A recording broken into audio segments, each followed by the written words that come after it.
and revolution. This building here, the original building, was built in 1763 by a group of Reformed folks who broke away from a local church. They could not stay there, but the Methodists needed a place to go, and they bought this building in 1769. And on this spot, Historic St. George's has existed for 256 years. And we are glad to host you and glad that you are with us on this day.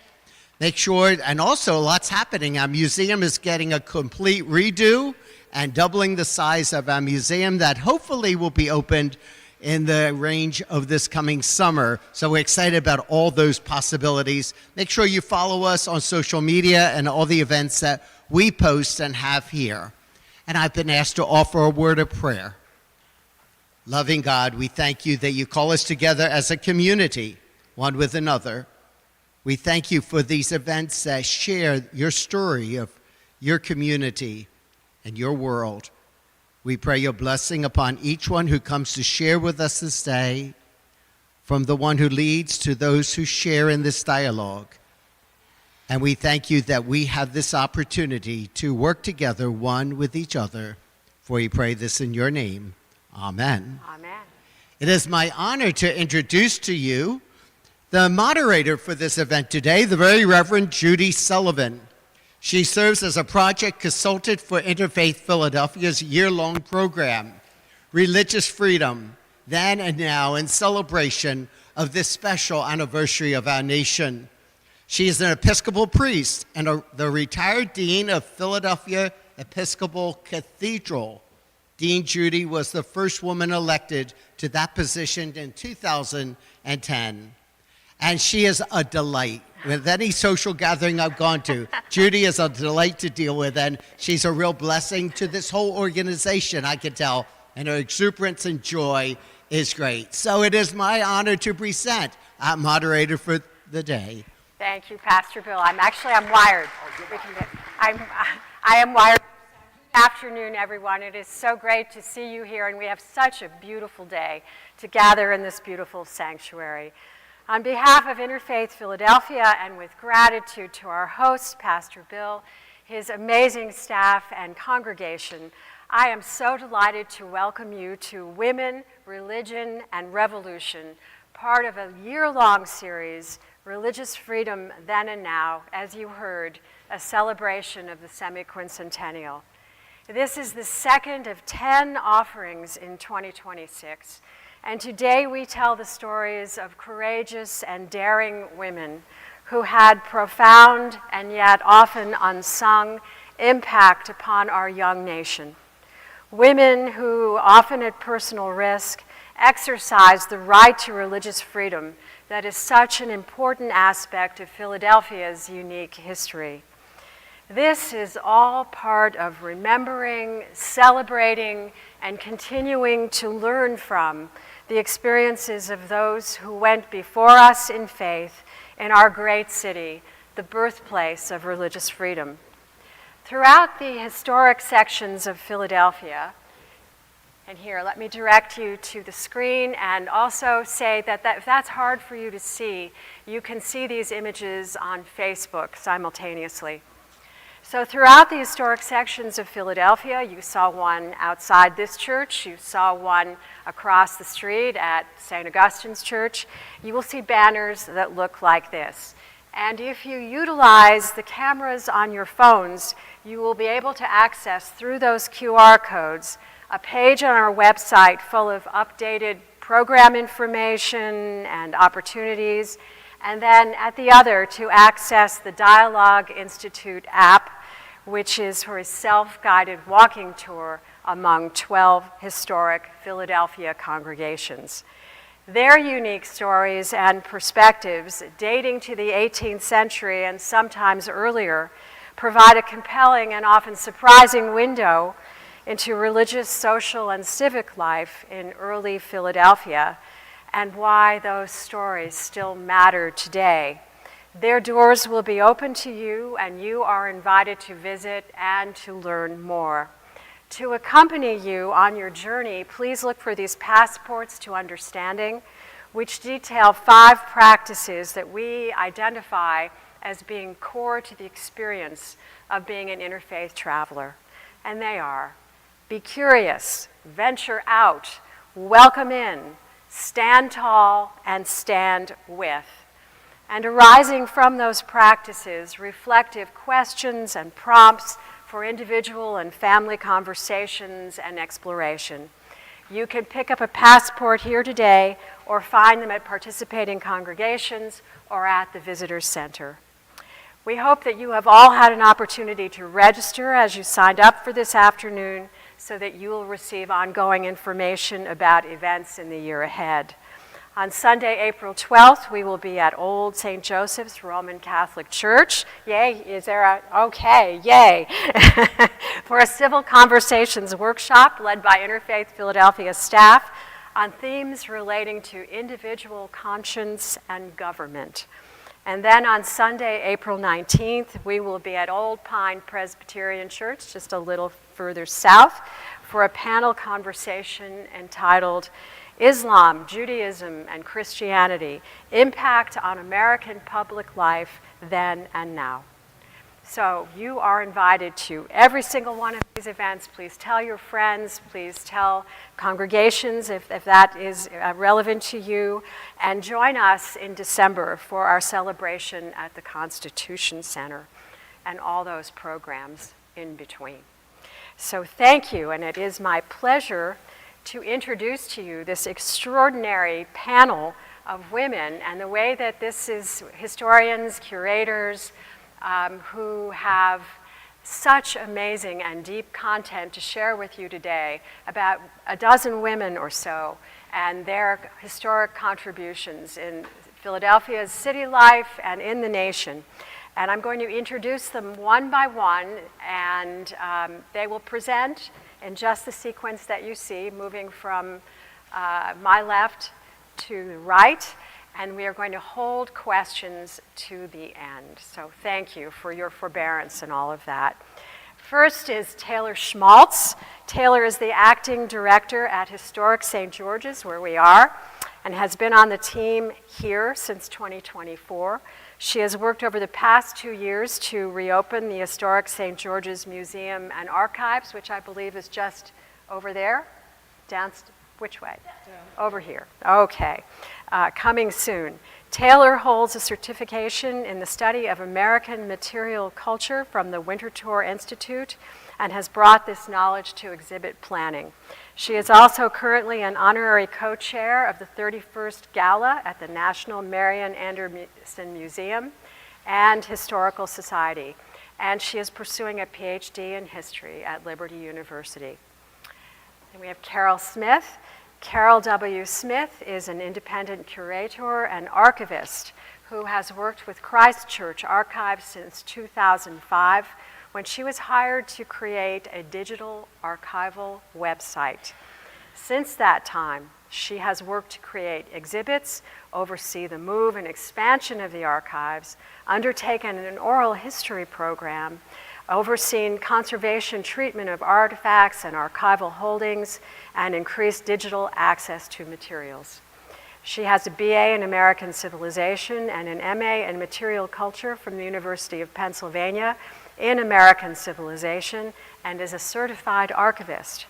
Other long-term clients include Fireman's Hall Museum and the Carpenters Company of the City and County of Philadelphia, that is Carpenters Hall.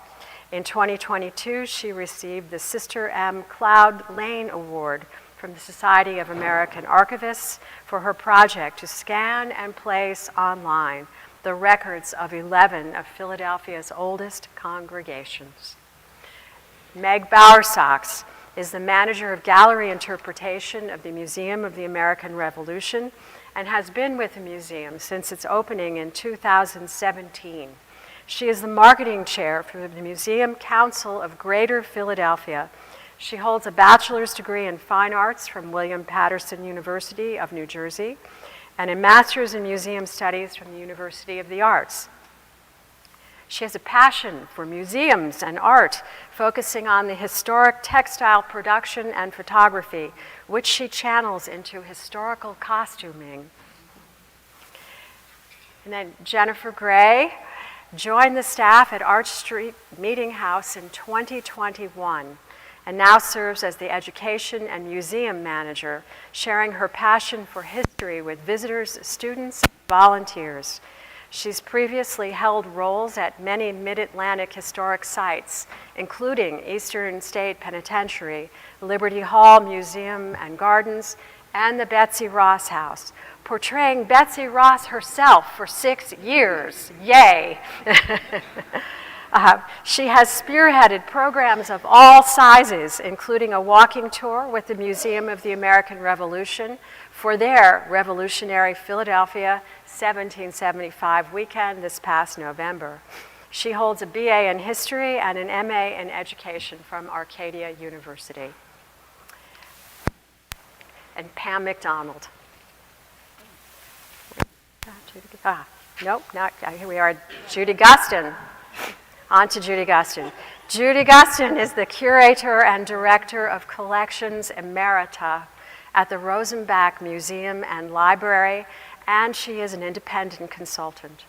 She served as the Rosenbach's Curator and Senior Director of Collections for 26 years before departing in 2025.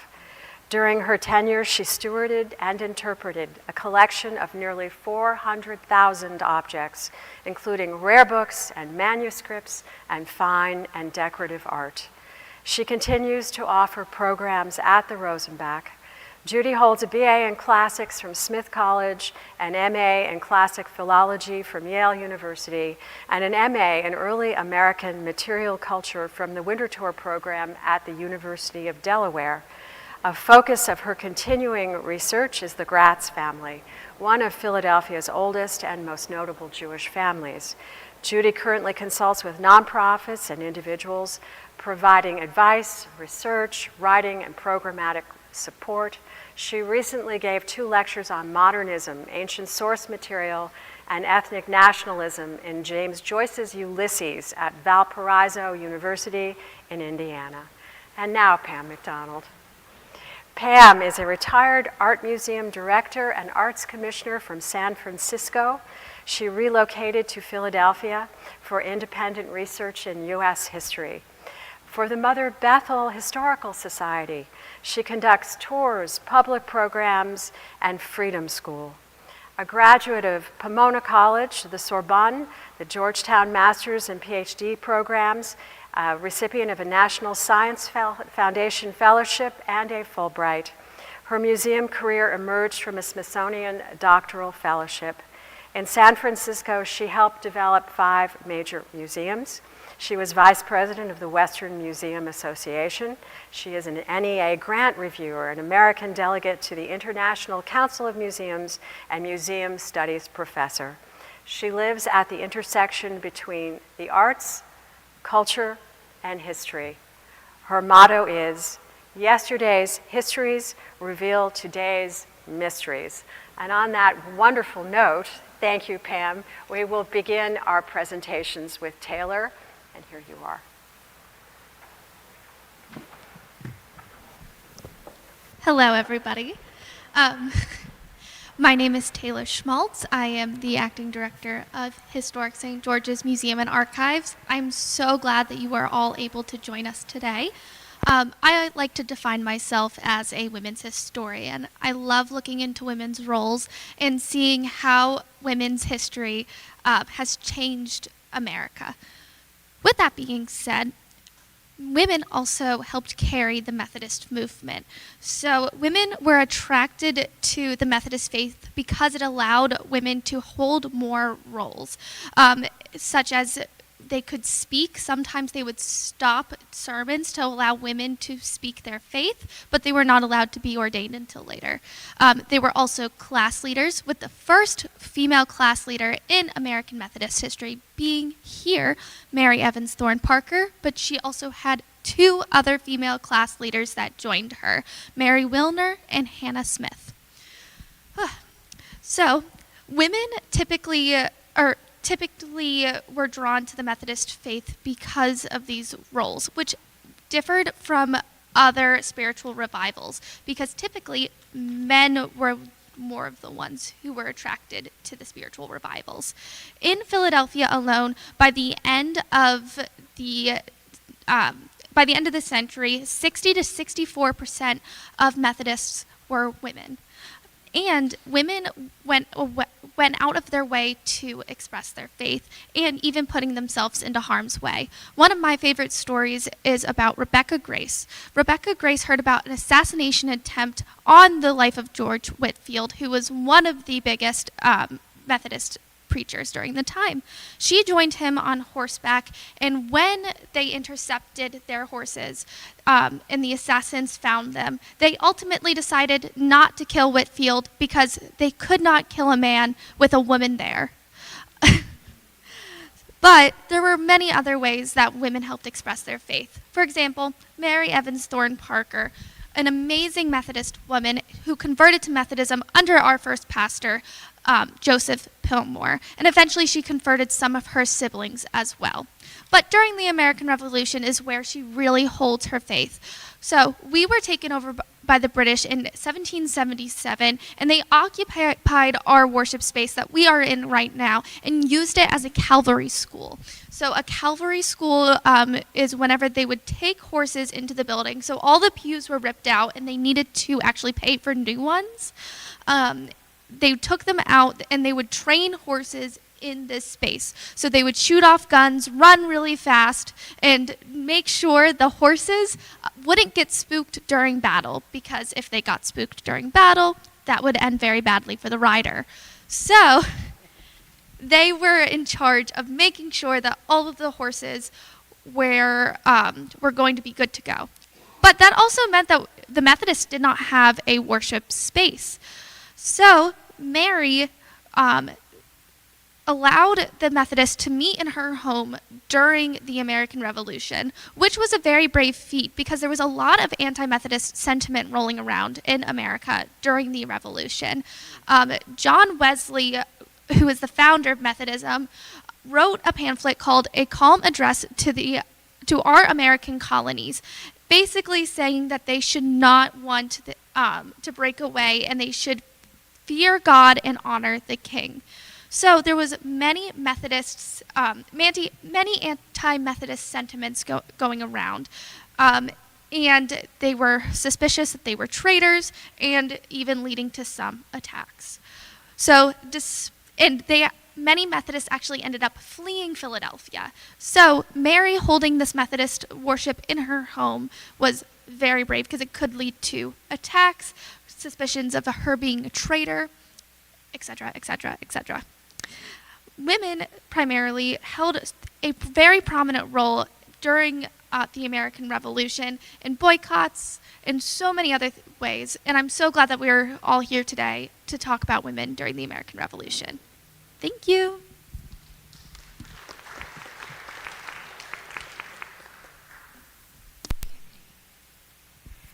Thank you. Okay. So hopefully you'll be able to see these slides reasonably well. And if not, I'm sorry. We're doing the best we can here. I'm here to talk about 3 generations of women at Christ Church. Mary Andrews, Deborah Franklin, and Sarah Franklin Bache. Mary Andrews, my first candidate for this particular presentation, was born in 1683, and her early years were spent as a member of the Society of Friends. However, according to one site that I saw, she apparently had herself baptized at St. Mary's Episcopal Church, well, Anglican Church in those days, in Burlington, New Jersey, in 1704, and she moved to Philadelphia in 1709. Although she never married, she was an active congregant at Christ Church. Her property was at Front and Water Streets, above Walnut, a few blocks from the Franklins, whom she would have known well.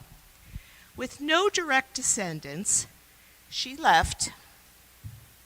Oops, am I doing this the wrong way? There we go. She left a sizable bequest to Christ Church for a plaque to memorialize her memory, a pulpit, and an organ. And you see here the pulpit as it would have been in the church around 1780, directly in the center. At that point, of course, preaching was at the heart of much of religion, and the pulpit today moved somewhat off to the right-hand side.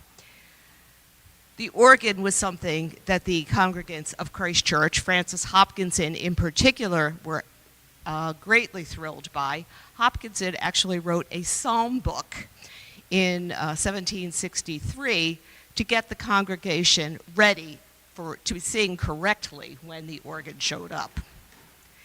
Her gift of the organ and the pulpit to Christ Church greatly enhanced their religious services.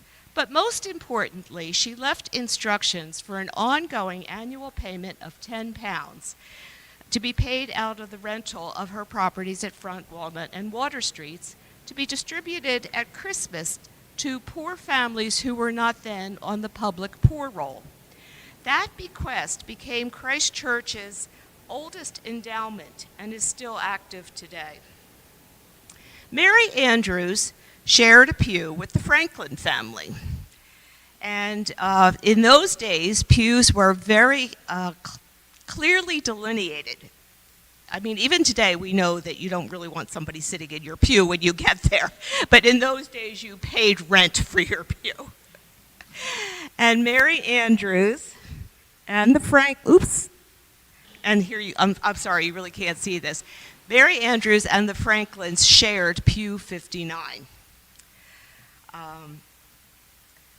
Mary Andrews was a businesswoman. She parlayed a small inheritance into significant holdings.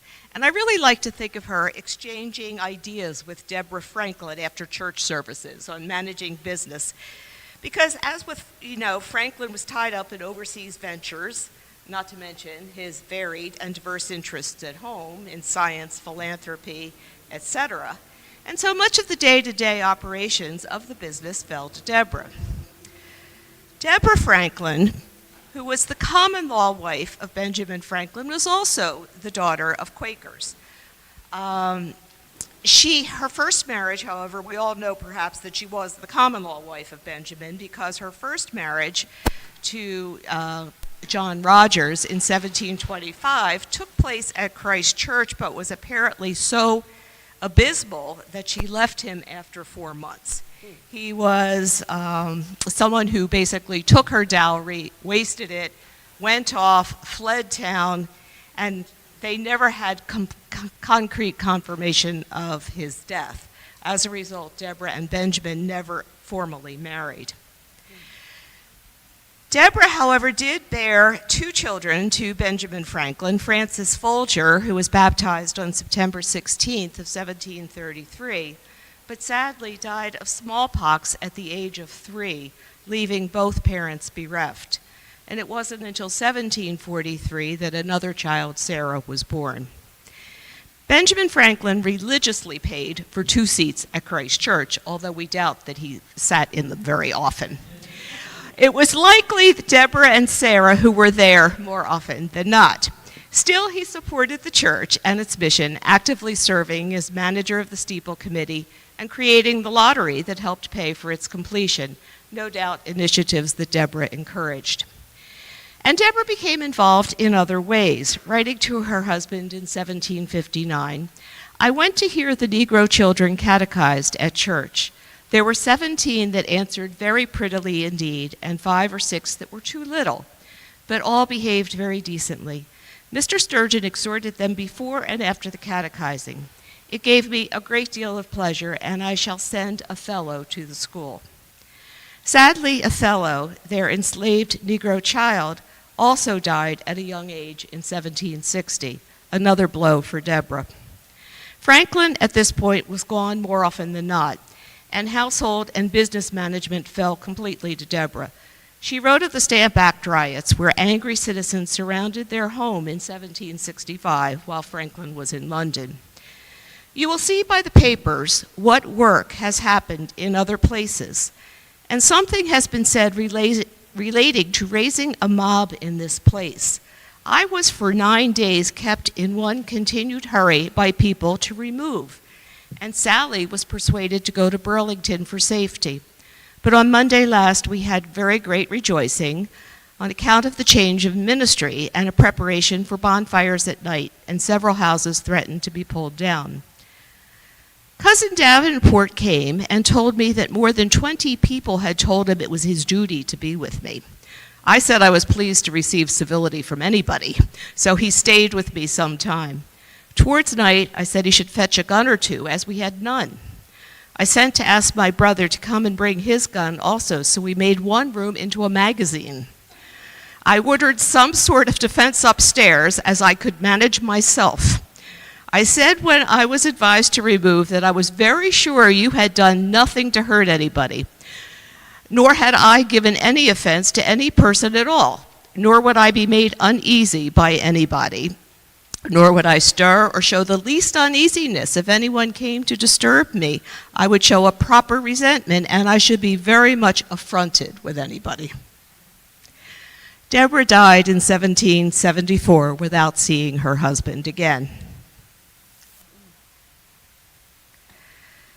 Sarah, or Sally as she was known, Franklin Bache, represents yet another generation of women at Christ Church. She would have been as well educated as any young girl in Philadelphia. During her adolescence and early married life, her father was largely absent. Still, some letters survive, and their correspondence tells us more of her life. Her taking over the housekeeping from her mother in 1773, his advice on inoculations for Sally's son, etc. The war had a significant impact on the young Bache family, with Sally decamping to safer spots with her children in the latter months of 1776, and then after returning to Philadelphia, leaving again in September of 1777. She remained outside the city until the British left.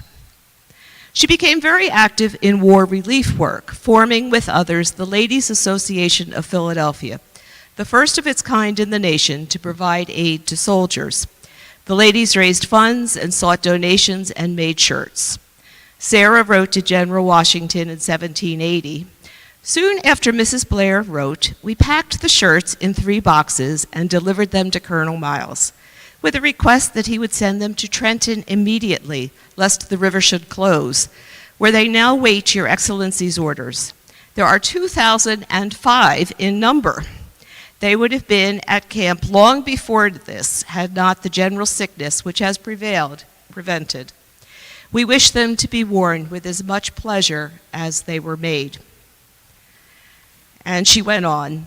My father, in one of his last letters, says, if you happen to see General Washington again, assure him of my very great and sincere respect, and tell him that all the old generals here, he was in France at this point, amuse themselves in studying the accounts of his operations and approve highly of his conduct.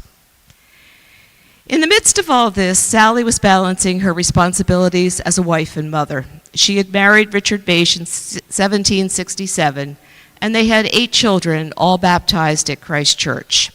They lived in her father's home, now Franklin Court, and upon his return, she served as his hostess when needed.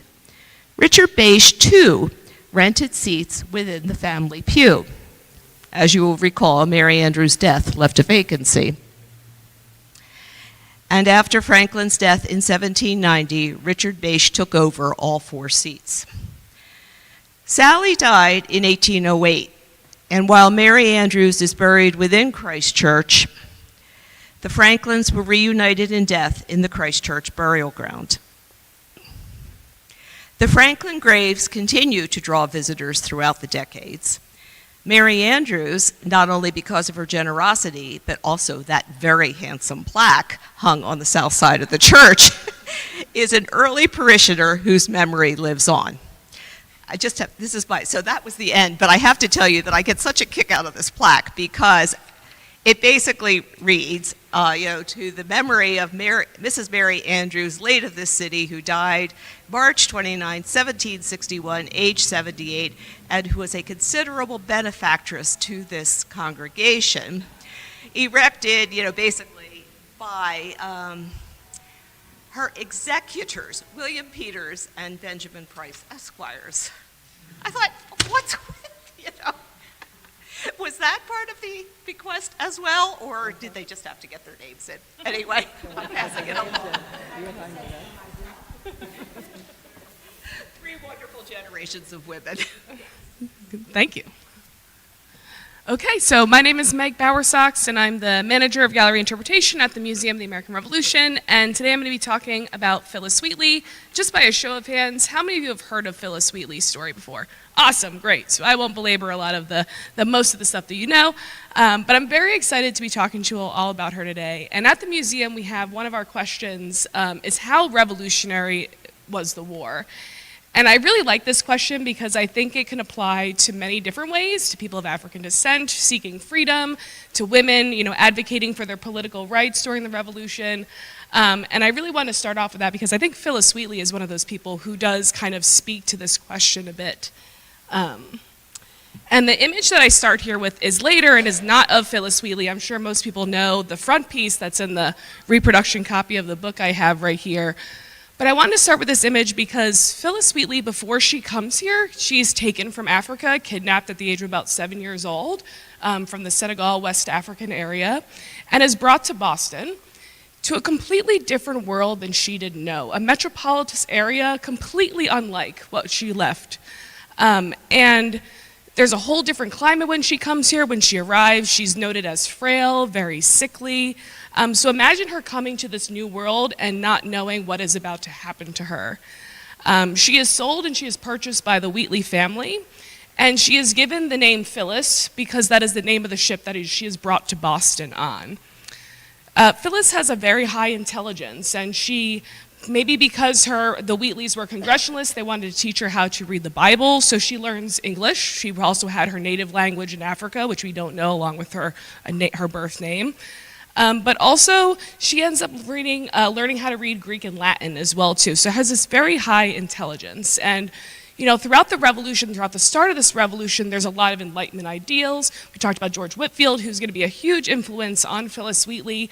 Maybe the Wheatleys even attended some of his preachings when he was in Boston. It is unknown. But one of the first things that Phillis Wheatley does is she publishes a poem on George Whitefield, which you can see right here. And this happens shortly after his death in 1770. And this is really cool because this not only talks about George Whitefield and praises him for what he did, he advocates for these revolutionaries during the time of the Stamp Act, but it also takes on a sermon itself in some of the words that she's saying. It's also talking about Africans, but also labeling people as Americans as well, too. And then towards the end of this poem, she's also mentioning the Countess of Hastings, or Selina Hastings, the Countess of Huntington, who we're going to get to in just a moment, who was a big person who was a big influence on Whitefield, and essentially is thanking them for coming here, but also is sad that Whitefield will not be returning back to London and back to England. This is actually what really sparks it. What's interesting is that the Wheatleys, rather than publishing this in a newspaper, decide to publish this as a pamphlet, so a separate entity, but advertise it in the newspapers. And what's really interesting about this, which is hard to see, but if you look towards the top on that first page there, you'll see that it identifies Phillis Wheatley by her name. It also identifies her as a Negro servant as well, too. And this is something that is really important because this is something that is really unusual in the 18th century. Normally, if females are to be published, they're going to be published anonymously or under a different type of name. But she's also identified by her race. And this poem is what's going to spark Phillis Wheatley to create writing poetry. She writes about 200. And over the course of the next 2 years, she tries to have a book published. Which you can see in this next slide here. You can actually come see a first edition copy of it at the museum, along with her signature, which I'll get to in just a moment. And she tries to have this book published in Boston and in the colonial America, and it's very difficult. Not only is she a person of African descent, but it's also very expensive to publish a book as well, too. They did have some backing, but unfortunately the person who was going to publish the book in colonial America passes away, so that dream kind of ends. And the Wheatleys try to focus their attention on trying to get someone in London to have this book published. And through their local network in Boston, they end up connecting back to the Countess of Huntington, Selina Hastings, essentially who agrees to have this book published. Now, prior to the front piece here, you'll also see that there's a testament where people essentially attested to her writing these poems. It's not the proof that she wrote them because they already knew that she was a poet at this time. It is basically the testament to saying, yes, these are great works and these should be read, these should be published and spread aloud, essentially. And so this is agreed. Phyllis leaves Boston, along with the Wheatley's son, and travels to London where this book is published. Now, even before she goes to London, the Countess actually commissions a painting of Phyllis Wheatley to be done, which is done by an enslaved person in Massachusetts as well, too. And that's what the front piece here is based off of. She actually writes at the end of this book, there's a poem to S.M., which is the artist who did the actual painting of her as well.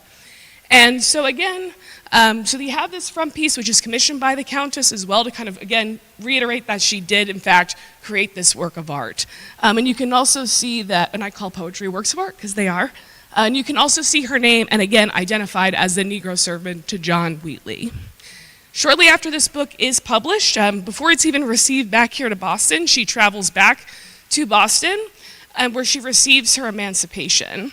What's interesting about this is that when the books are coming back to Boston to be sold, she's very worried about the publication of these books and the funds because she's supposed to receive half of the funds for the selling of these books.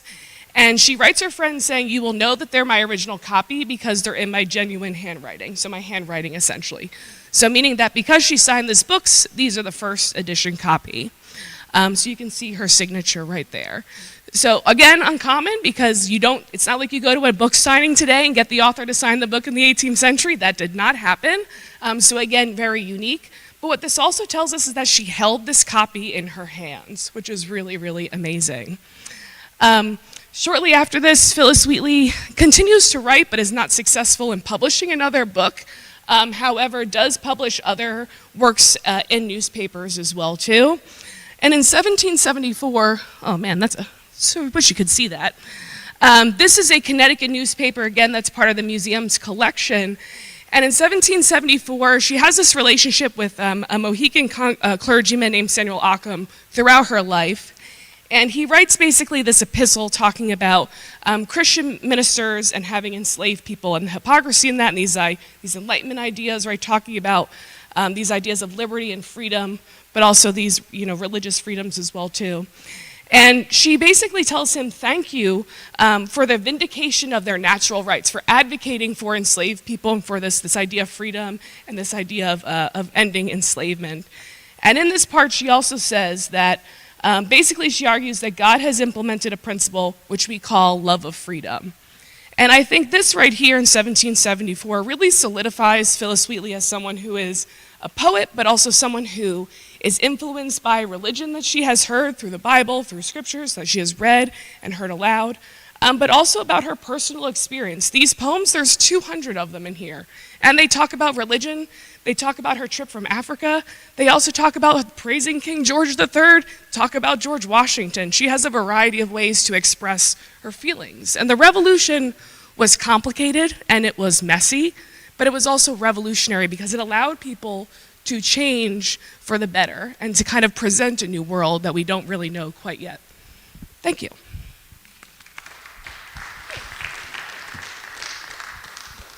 Okay.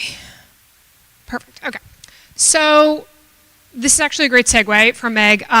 If the revolution itself is messy and complicated, the Quakers as a subset are messy and complicated during the American Revolution.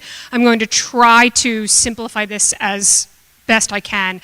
But I'm going to talk about the Quakers from sort of two perspectives of it. Two ladies named Elizabeth, Elizabeth Drinker, and Elizabeth Griscom Ross Ashburn Claypool, more commonly known as Betsy Ross, because I know a lot about her.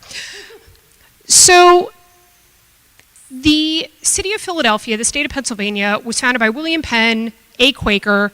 You literally cannot talk about things in this area without mentioning the Quakers in some kind of context. It literally is woven into the fabric of this city. And by the time of the American Revolution, this city had been around for about 100 years. You have Quakers making up a massive, massive chunk of the population. They have infiltrated basically every corner of government and life within this town. This is a big bustling epicenter, and the Quakers are a big part of that. This map that's sort of in the subset back here is something that we reference a bunch at the Meeting House, that the numbers, you can't really see them, but they note the location of various meeting houses in the Old City area. So I marked the red stars where Arch Street Meeting House is. During the Revolution, there was no building there. It was the Quaker Cemetery. But the green star is historic St. George's, where we are right now. So, I mean, there's so many different places of worship within this area. But as you can see, there's a lot of Quakers, and there's a lot of Quaker meeting houses. Now, the Quakers, they have certain pillars of the faith, testaments. They guide Quakers' lives every single day. And over the years, these pillars have been simplified into an acronym called SPICES. If anybody has friends or relatives that attend Quaker school, it's a very common tool that's utilized in Quaker school education, K through 12. The SPICES stand for simplicity, peace, integrity, community, equality, and stewardship. The equality one oftentimes is equity nowadays, but they haven't officially changed it, so still technically equality. But the thing is, this is what is guiding Quakers' lives every single day, our connections to these 6 concepts. So Quakers are traditionally known as pacifists because they have this emphasis for peace. But this is where it gets fun, because the Quakers do not have anybody like a pope. There is no singular person telling you what to do or what to believe, more importantly, how to live these values. We are all individual people on our own individual journey. So the Quakers, when they talk about being pacifist, this is modern day, but also way back during the American Revolution, at some point, if you're talking to a Quaker about their belief in peace, they will reference something called the Peace Testimony. That's what's up here on the screen right now. You don't have to read the whole thing, but basically it's an excerpt from a letter that was written to the king in the year 1660. But because there is nobody like a pope, every Quaker is able to interpret this peace testimony however they see fit. So some might interpret it very literally, some might interpret it very flexibly, but at some point in the conversation they will reference, oh, well, I am doing X thing because I'm adhering to the peace testimony. This gets sort of continued during the American Revolution. Now, I gotta back up a step before we get to this. The 7 Years' War, the French and Indian War, caused a lot of ruckus within the Quaker world, especially here in Philadelphia, because you have Quakers that are in a lot of political positions of power that are suddenly being asked to vote on military action. There were 6 Quakers that actually resigned from the Pennsylvania Assembly in protest so that they did not have to vote on the raising of the local militia in the western part of the state. From that point onward, you did not have Quakers in the majority of political power in Pennsylvania, which causes subsequent problems down the line. Essentially, though, because this is what's happening in the Quaker world in the 1760s, by the time you get to the American Revolution, 6, 7, 8 years later, you've got these warring factions within the Quaker world. You've got some Quakers that really are wanting to be pacifist. You have some that are really wanting to join up the fighting, especially in Pennsylvania, because this area was at the forefront of a lot of the fighting. The fighting's happening literally on people's front doorsteps in the state of Pennsylvania. So during the 7 Years' War, as well as the American Revolution, you have a lot of Quakers that really aren't sure how they can adhere to the peace testimony. So what do the Quakers do? The Philadelphia Quakers, they issue these epistles. They do it every year for a few years, basically saying, hey, Quakers, remember we're pacifist. Remember, y'all know this, right? And we're adhering to the peace testimony by staying out of this. And so you can't really see it here, but essentially where that arrow is, it is that reference to the peace testament that I was saying.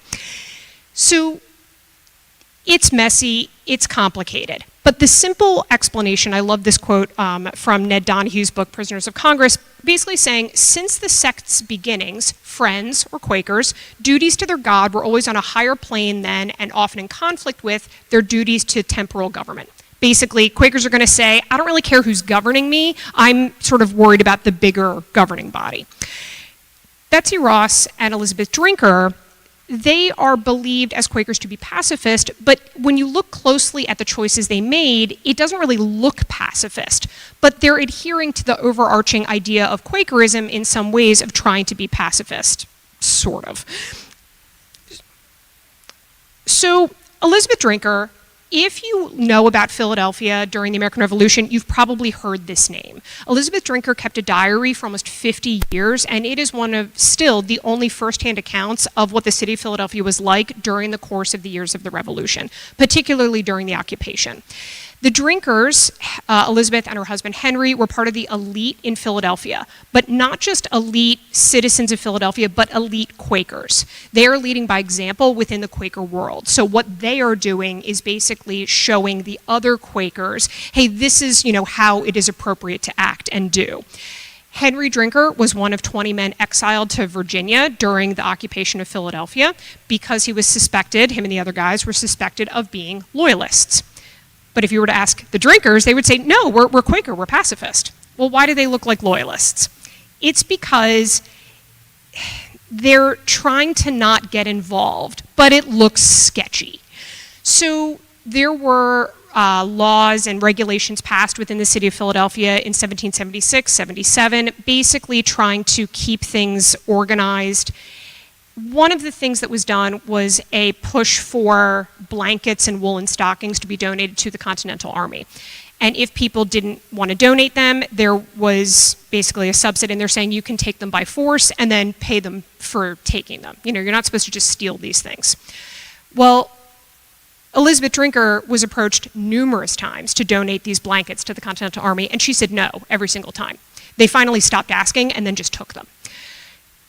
In her defense, trying to be reimbursed for this cost, they're paying in continental currency, which is quite literally not worth the paper that it's printed on. So like her saying, well, if you're going to take it, I would like you to pay me back in not this thing, maybe pay me in British pound because it actually has value. That looks really sketchy.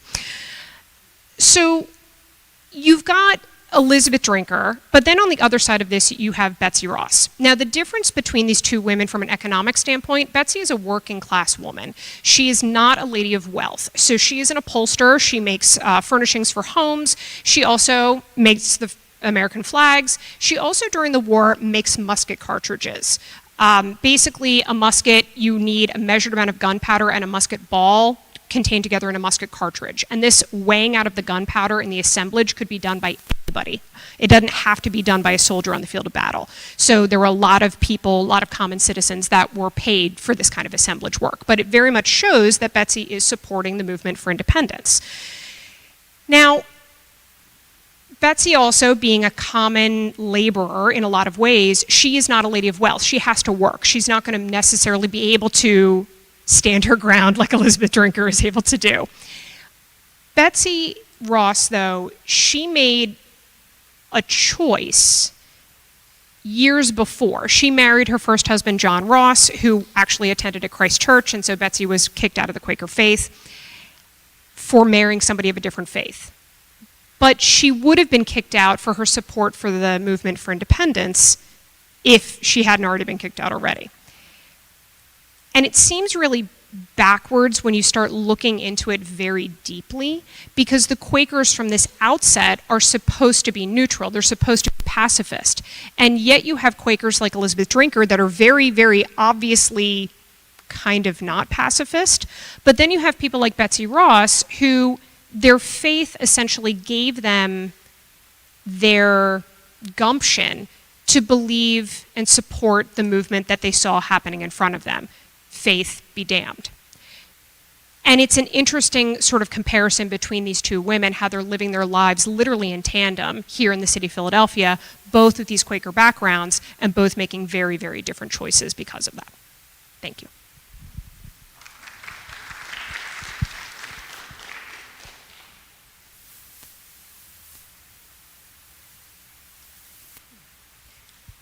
Hi, I'm so glad to be here with you today. Before I talk about Miriam Gratz, this woman behind me whose head I might be obscuring by my own, I don't know, I'd like to offer a brief synopsis of the events that led to the arrival of America's first Jews, as it provides some context for the experience of the Jewish community in Miriam Gratz's time at the time of the Revolution. Although there may have been individual Jews in the Americas dating to the earliest period of European exploration, The first community of practicing Jews arrived in Dutch New Amsterdam in 1654 as refugees from Recife, Brazil.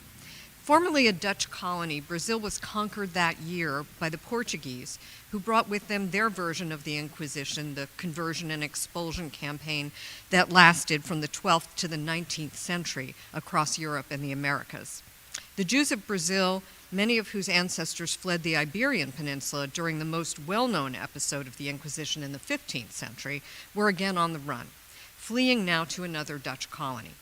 There were few other places in the world to go other than Amsterdam and its holdings in the so-called New World.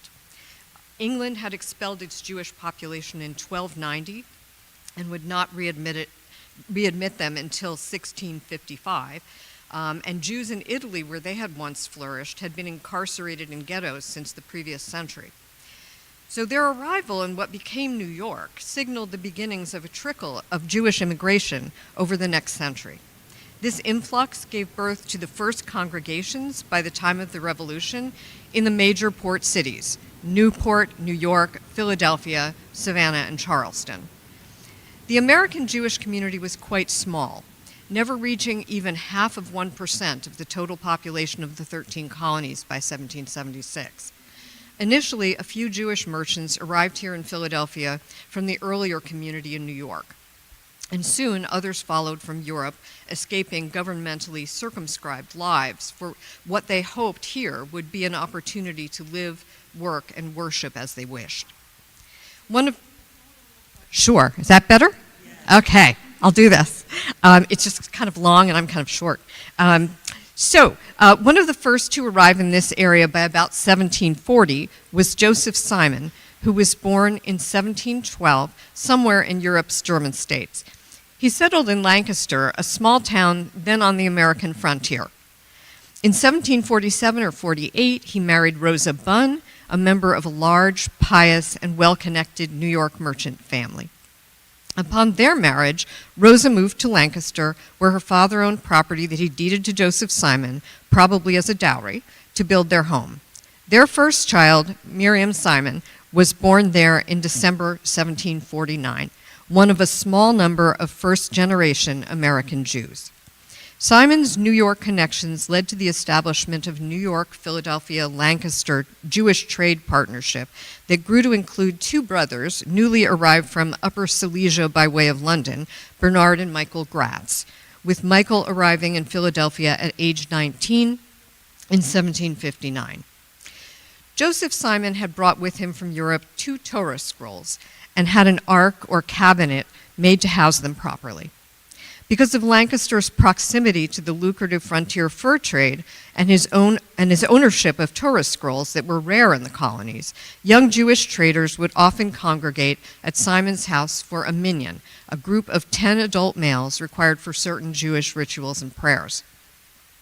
Judaism is a home-based faith in many ways, but it maintains the need for community for many of its most sacred practices.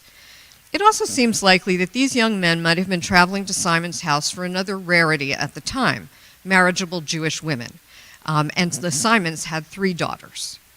We know that by at least 1762, when he and his brother were establishing their own business in Philadelphia, Michael Gratz was stopping at Simon's house to cultivate their business connection and possibly something more. Miriam Simon and Michael Gratz were married in Philadelphia in 1769. The leader of the New York synagogue, Shearith Israel, sent his son to perform the marriage, as there was not yet a synagogue in Philadelphia, and there were no ordained rabbis in the American colonies at all, so such ceremonies were presided over by learned laymen. Miriam and Michael Gratz had 12 children, 10 of whom survived to adulthood. Michael traveled for business, and Miriam oversaw the household. An extant but partial household account book belonging to her at the Historical Society of Pennsylvania indicates that she procured kosher meat for the family from the few traveling kosher slaughterers in the colonies. She arranged for her male children's britot milah, the ancient rite of circumcision, which also required contracting with a traveling moil, the person who does that rite. While women of this era were usually in charge of providing for their children's education, initially at home, Miriam also noted in her account book payments made to Hebrew language tutors. So while financial support was provided through Michael's efforts, the underpinnings of the family's faith practice, cultural learning, and social values were undertaken by Miriam. It is the traditional Jewish faith practice based on ancient Jewish law that Miriam instilled in her children, particularly the religious requirement to engage in tzedakah, which means doing acts of justice. These good deeds are directed to support one's community and to support individuals' self-reliance. Michael's success and contacts enabled the family's integration into Philadelphia society, where 3 of their daughters were known for their charm as the 3 Gratzes, a riff on the mythological 3 Graces. The family's support of the revolutionary cause, along with 99% of Philadelphia's Jews, according to Dr. Benjamin Rush, was based on historic oppression experienced by Jews in nations run by autocrats. Prior to the 1790s, most charitable groups and social welfare organizations were founded by men. In Philadelphia, we see the start of women's faith-based social service work during the years of the yellow fever epidemic, which began in 1793. The subscription-based mutual aid organization, the Female Benevolent Society, was founded at the African Church, now the African Episcopal Church of St. Thomas. The Female Society of Philadelphia for the Relief and Employment of the Poor was founded by the women of the Society of Friends.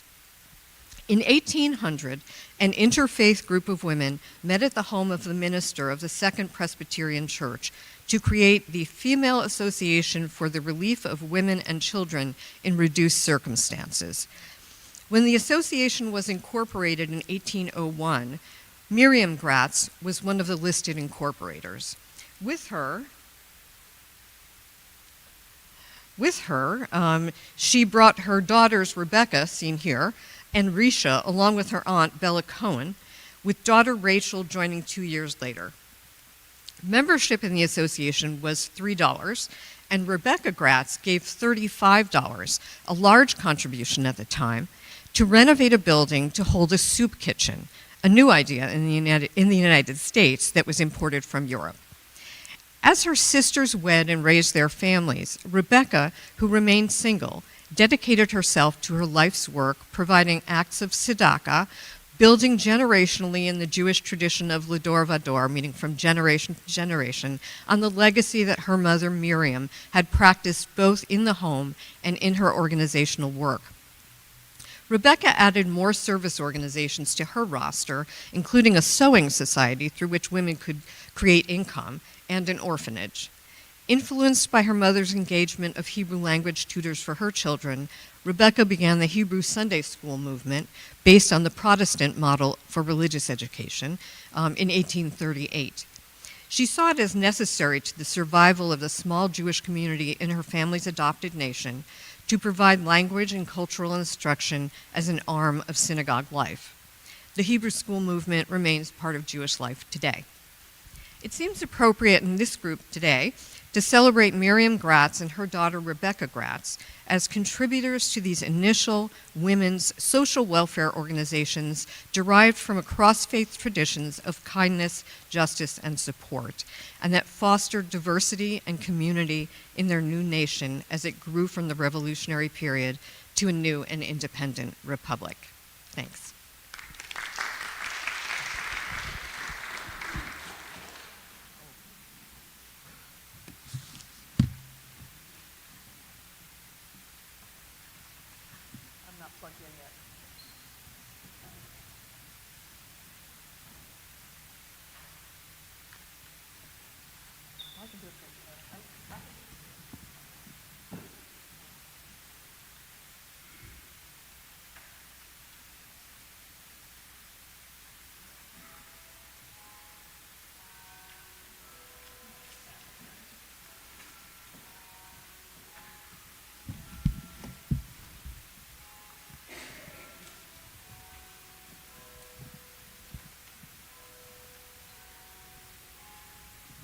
It's not showing.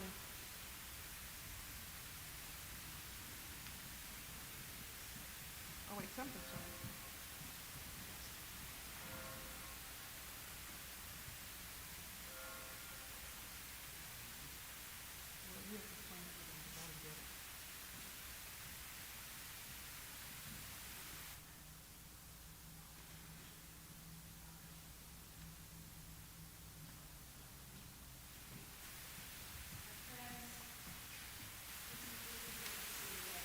available to you to view on Facebook.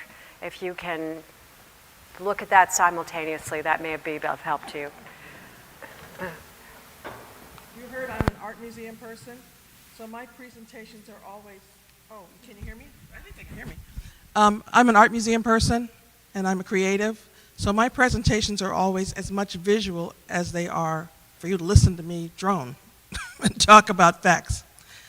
So unfortunately, you're going to be unable to get a lot of the right brain part of what I have to say, and feelings are such an important part of our spiritual lives, and that's kind of what these images are to express. So I hope that you will have the opportunity to look at the images, and I have one printout, if anybody wants to see one, to pass around. It's just one printout of the whole thing. I don't know if people want to. Okay, everybody turn on Facebook if you got it. And you can turn it sideways, right, so that you get horizontal? Okay, thank you. Yeah. Images are important to me because I'm 50-50 right and left brain. Some of you may be the same way. Everybody had a chance to go on to the historic St. George's Facebook page. Oh, I'm sorry, it's on the interface. It's not on your page? It is, yes. Yeah, you guys should tune in too, so because you don't have to twist your body around to look at these. Here, you can look this way. Okay, welcome. Technical difficulties. Good afternoon. I want to commend the previous speakers on their informative presentations. I didn't know a lot of the information that they shared, and it was interesting to me, and I hope that if any of you don't know what I'm going to be talking about, that you'll be interested in what I'm talking about. It's from a different point of view. Today I'm going to discuss 3 Revolutionary Era women. Can you hear me? Flora Allen, Sarah Allen, and Jarena Lee. 3 women who never formed an organization, never held a title, never voted on a resolution, yet together they became the founding mothers of the independent black church in America, found sisterhood of faith and freedom. Next.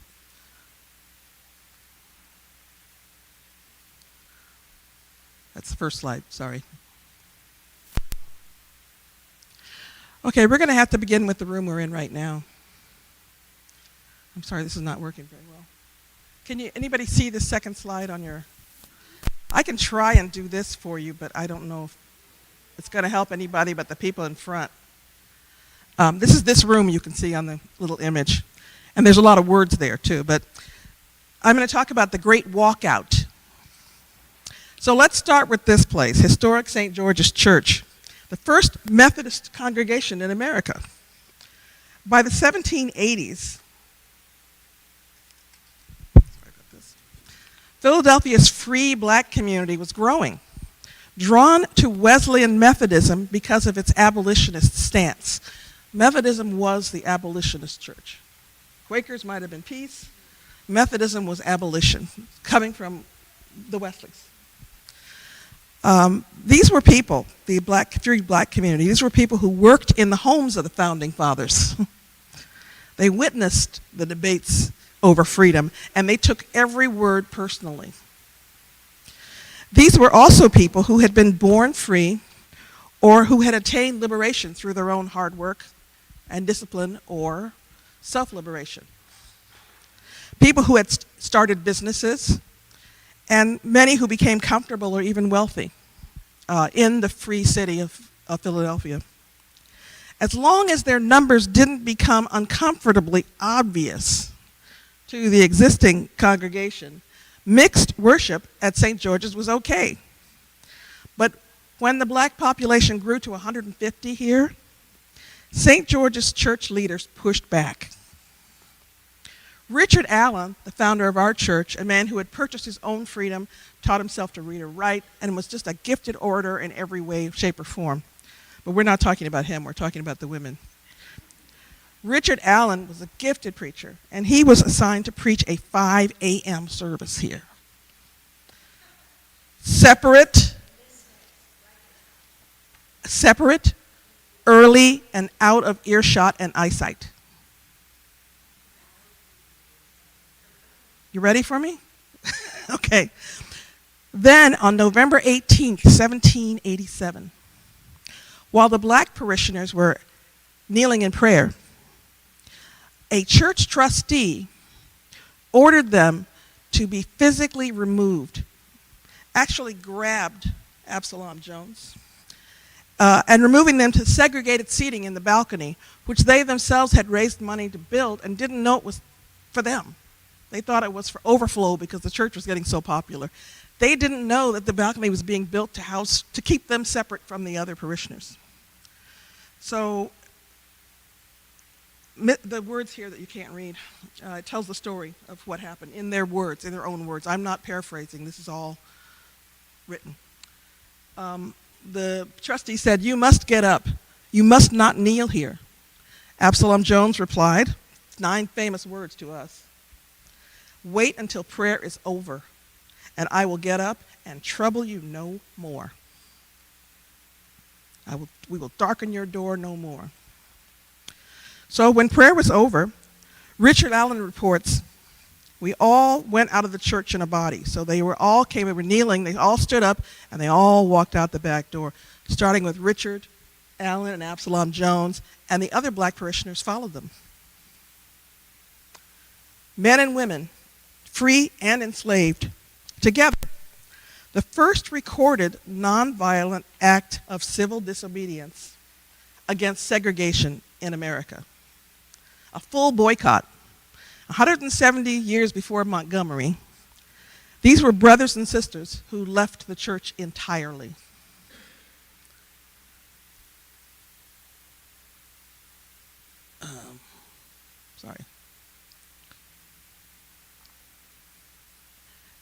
After the walkout, slide 3, those of you who are keeping up.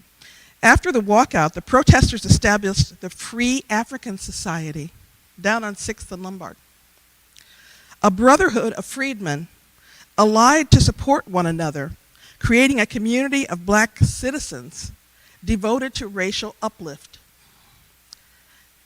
It is significant that these events happened in Philadelphia, known as the city of brotherly love, and we say today the city of brotherly love and sisterly affection, because it took both brothers and sisters working together for what was to come next.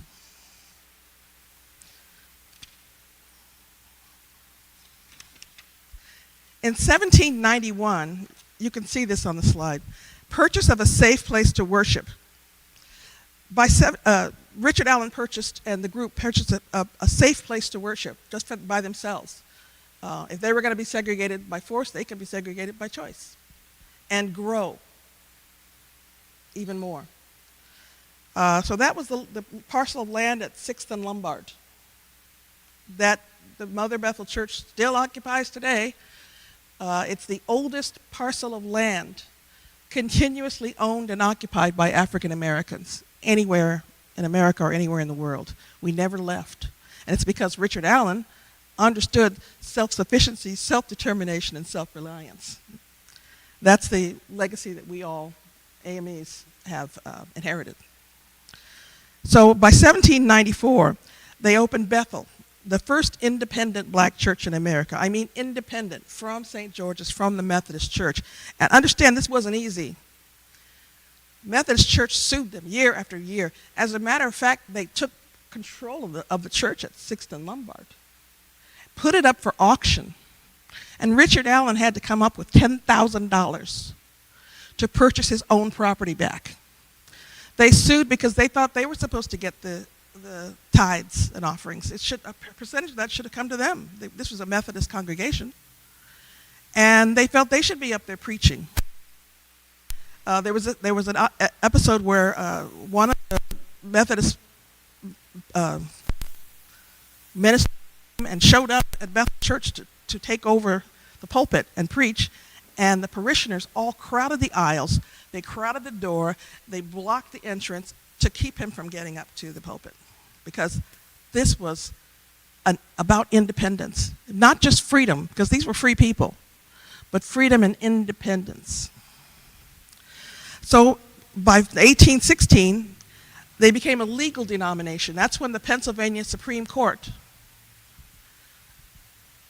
agreed with them finally, after several cases, that they should be allowed to become an independent church, manage their own themselves, manage their own money, manage their own building, print their own hymnals, sing the songs that they wanted to sing the way they wanted to sing them, and preach about the parables they wanted to preach about. So by 1816, they became a legal denomination with schools, newspapers, a publishing house down there on, is it Pine Street? Or it's on Pine Street. It's still there. A business and job training, literacy, temperance, and citizenship for free and newly emancipated people alike. Their constituents were people who had been coming from slavery. Some had been born free, but perhaps their parents or grandparents had been brought here in chains. So it was immediately a social action church that was centered on improving the lives, uplift of the community, immediately. To what aim? The aim of them being able to be self-sufficient and self-determinant, their own lives. So they created something called the Free African Society, and you can see on the slide here, it's all here. The Free African Society was a brotherhood. They had a plan. They formed a network to create new institutions and a new neighborhood, the 7th Ward. But none of it could happen without the Free African Sisterhood. That is our focus today. So we're moving to slide 4. Yeah, you want to hit for me? Thank you. Unfortunately, a lot of the text is on the slides. That's my problem here. It's not just pictures. So I'm talking to complement the text, and I'm going to be talking longer because I'm trying to fill in the pieces that you're missing.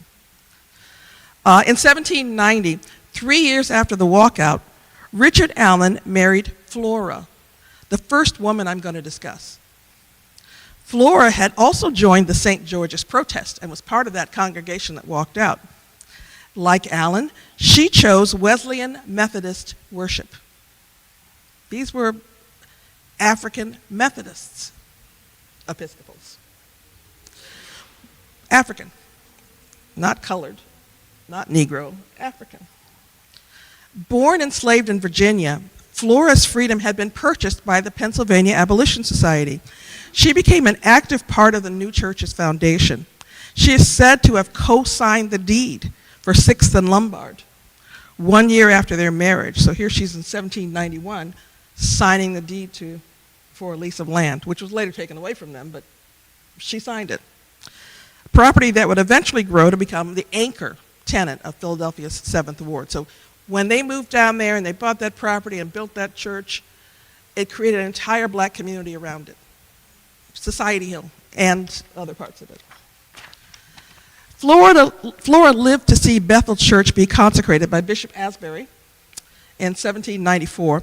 She died in 1801, before the denomination was incorporated in 1816, before she could witness the fulfillment of her husband's dreams. She planted the seed, but she never saw the harvest. She's the first link in the chain of African Methodist sisterhood that I'm talking about today. Slide 5. Unfortunately, you can't see this, but on the left-hand side, you have Flora Allen's obituary from the Enquirer, the newspaper, and from 1849, when she died. And on the right-hand side, you have another article from 1889. And I hate to read. It adds to my presentation, I'm sorry. 1849, the paper said, she had been for near 9 months severely afflicted with an inflammatory disorder, which she bore with truly Christian fortitude, and resigned her happy soul with calmness and composure into the hands of her blessed Redeemer, in sure and certain hope of a glorious immortality. The bolded part. Her remains were the next day deposited in Bethel Church. In 1889, the next article, the headline is, "A Petrified Body Found." I asked you if you were ready. As they were building the current, which is the fourth actual building on that site, as in construction, let me tell the story now. Flora never bore children, but her 1801 obituary tells us that she suffered with Christian fortitude before her death. According to the article, she was buried in the churchyard of the old blacksmith shop, which you didn't see. There was a blacksmith shop that was shown earlier. That is where they ended up setting up the Bethel Church. As was the custom of all the old early churches, they had churchyard cemeteries. When the fourth and current church was under construction in 1889, workers discovered the old graves, actually the old corpses. Most remains had decomposed, but one body had actually been mummified to stone. It had calm and composed features. Many believe it was the corpse of Flora Allen. These remains were moved to Lebanon Cemetery, which was the burying place for black people. Remember, the cemeteries were segregated too. When Lebanon closed, the remains were all these illustrious black heroes of Philadelphia were all moved to the new black cemetery that was called Eden Cemetery that's in Collingswood. Most of them have gravestones, but we can't visit Flora Allen's gravestone because it's unmarked today. We can't dig it up to get the DNA to find out if it really was her. But there was a campaign, a decade ago, there was an effort to raise funds for a memorial to be built at Eden for her. She was the first lady of African Methodism, which is a worldwide denomination. It's not just the one church, it's everywhere. She was our dear sister Flora. She deserves nothing less than respect and death that she earned in her tragically short life.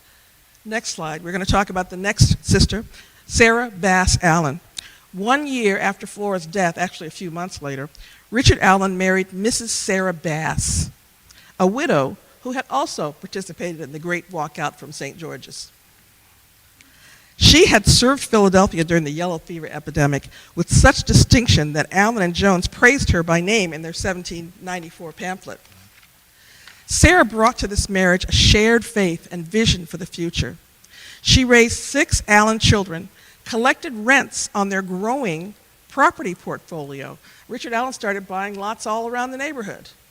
And they built tenements and businesses, and so people who came across the Mason-Dixon line with shoeless, no clothes, nothing, unable to read and write, they could come to Bethel Church and they could have a place to live,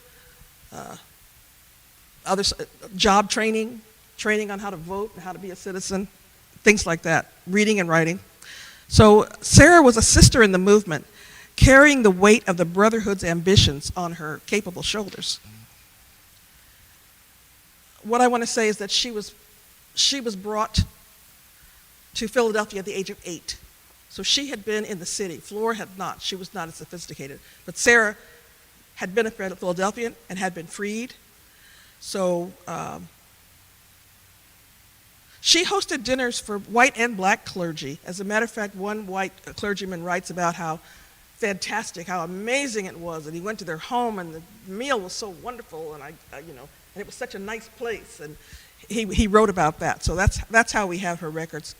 She organized a women's missionary society for the poor, and she encouraged the next woman we're going to talk about to go the next step. Slide 7. Here's the yellow fever epidemic. We all know about that. We know that it emerged from one ship that carried French enslavers, they were refugees from the Haitian Revolution, from the violence and also from the idea of black rule. They brought some of their own domestic servants that they could bring, and all of them were tropical people who were immune to the mosquito bites. So they came on board, they landed at the Arch Street Pier. They were immune to yellow fever. They came, and we all know about the French people that came to Philadelphia. They inadvertently and unknowingly spread the yellow fever epidemic, which, as we know, was a 10 or 20%, 10% of the population, and 20%, the elite, 20,000, the elites left town. So who's left in town? The Africans and the poor.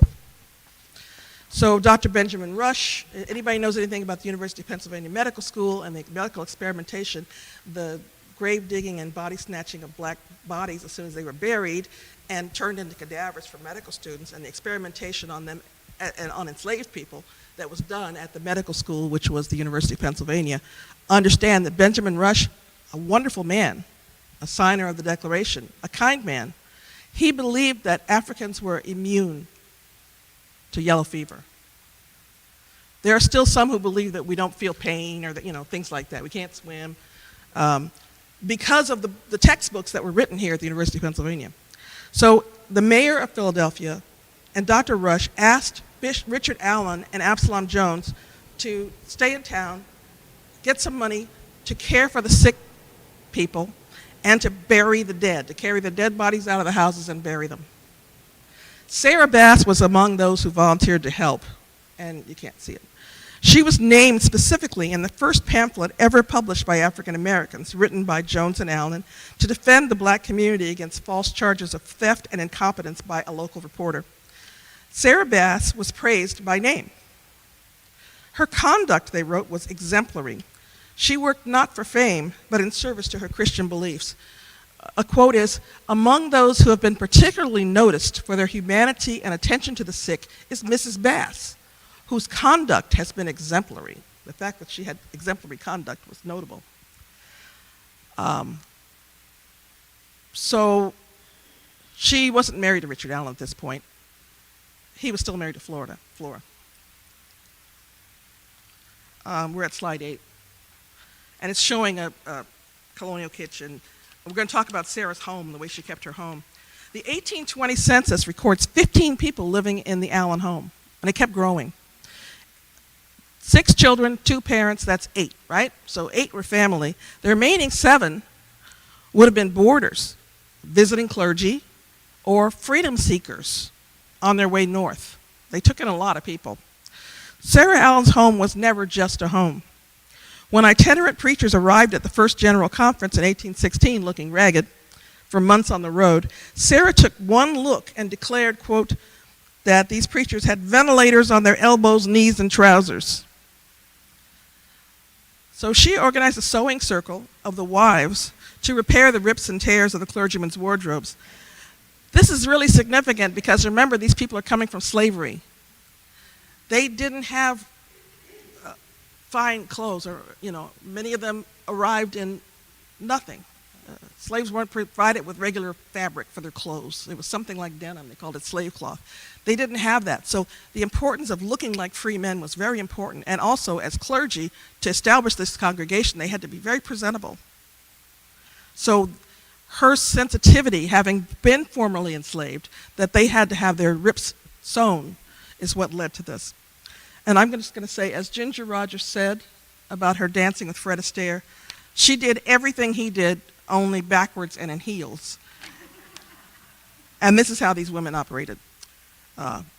Their sewing circle became something called the Daughters of the Conference, expanding, after her death, it was renamed the Sarah Allen's Women's Missionary Society. It exists to this day. And the constituents that they serve are descendants of the same people that they were serving then. Okay.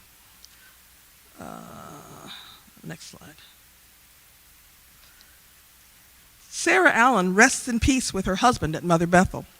She died in 1849, 18 years after her husband, long enough to see much of what they built together come to fruition. Her obituary called her a pillar from the building, a mother in Israel, and a friend of the poor. She rests now beside Richard Allen in a marble tomb in a crypt beneath Mother Bethel in our museum, visited by thousands every year. It's a beautiful crypt. It's beautiful. It's a nice way. It's better than being, unmarked under Washington Square or whatever.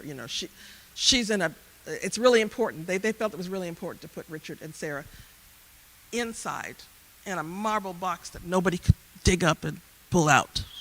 And they established something called the Allen Guards that later became our historical commission, that their job was to guard that crypt. So this concern about guarding our dead is a real issue in Philadelphia. Flora's grave is lost. Sarah's is known, honored, and found.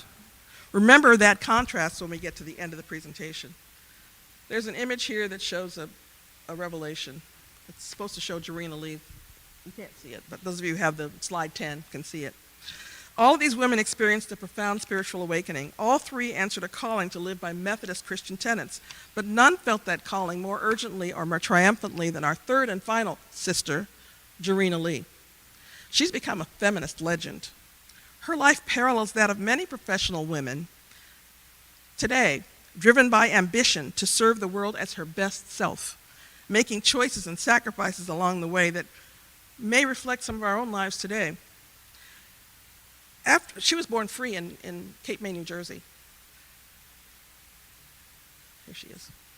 It's slide 11, you're looking at her. No, slide 11, those of you who are following along.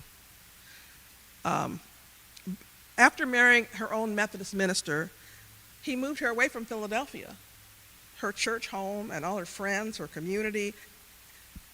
And after the spiritual awakening, she felt like maybe she should be able to preach. When she dreamed, she heard God telling her, go and preach the gospel. And she believed that. So she's living 6 miles away in the site of what's today the Mount Pisgah AME Church. Her husband was the pastor there.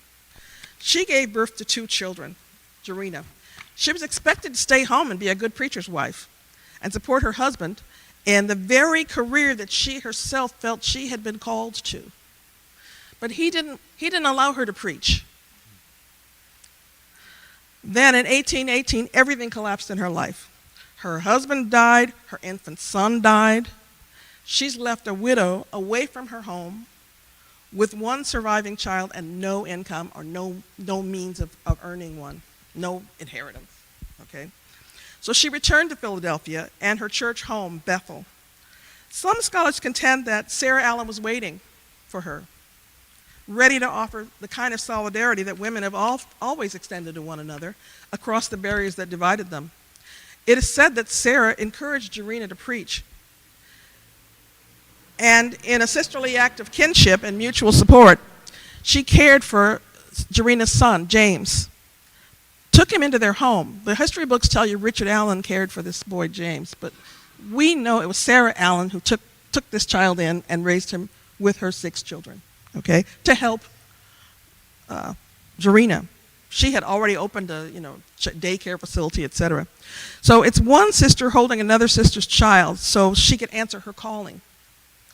That fits the very definition of sisterhood. Now, I'm sorry you can't see this, I may have to read it to you. What barred Jarena from the ministry? Why was she not allowed to preach? Was it misogyny?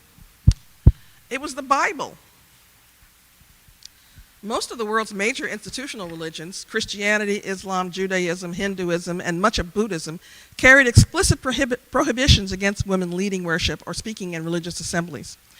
There's been a near universal vested interest in keeping women silent, uneducated, and under control. Richard Allen said about women preachers, our discipline knew nothing at all about it. It did not call for women preachers. When Jarena asked why she couldn't preach, the answer required only 2 Bible passages, 1 Corinthians and the other from 1 Timothy, unambiguous, adamant, presented as the Word of God himself, as interpreted by men. Jarena Lee read the same Bible, but God was telling her differently. Unfortunately, I'm going to have to go parenthetically and read the Bible verses because you can't read them. Do you read it off of here? That's not the right page. Okay. We're on page 12. Here, this one. Oh, it's page 12, those of you who have the Facebook open. Those are the 2 sets. I can read it off my screen. Okay. It just takes more time. I'm sorry to have to do It's all both. right. I thought they'd be reading this while I'm talking. Okay, first quote is from 1 Corinthians 14, verses 34 to 35. Let your women keep silence in the churches, for it is not permitted unto them to speak. But they are commanded to be under obedience, and also saith the law. And if they learn anything, let them ask their husbands at home, for it is a shame for women to speak in the church. That's 1 Corinthians 14, 34, 35. 1 Timothy 2, 11 and 12. Let the woman learn in silence with all subjection. But I suffer not a woman to teach, nor to usurp authority over the man, but to be in silence. So if Richard Allen tells her, no, you can't preach in 1809 when she first asks him, he's just doing his job when he says no. A lot of the misogyny we see now, we need to think about what people were thinking at the time instead of judging everybody from our current standards. Slide 13. Jarena Lee becomes the first black American woman to publish an autobiography. A woman in Britain had done it a few years earlier, but in 1890 at Bethel Church, she published her book in 1836, and her quote from that is, "For as unseemly as it may appear nowadays for a woman to preach, it should be remembered that nothing is impossible with God. For why should it be impossible or improper for a woman to preach?" She writes that in her autobiography. How did she become a preacher? By accident. In 1819 at Bethel Church, a visiting preacher lost his thread mid-sermon. He was supposed to be preaching about Jonah and the whale, but he forgot where he was at.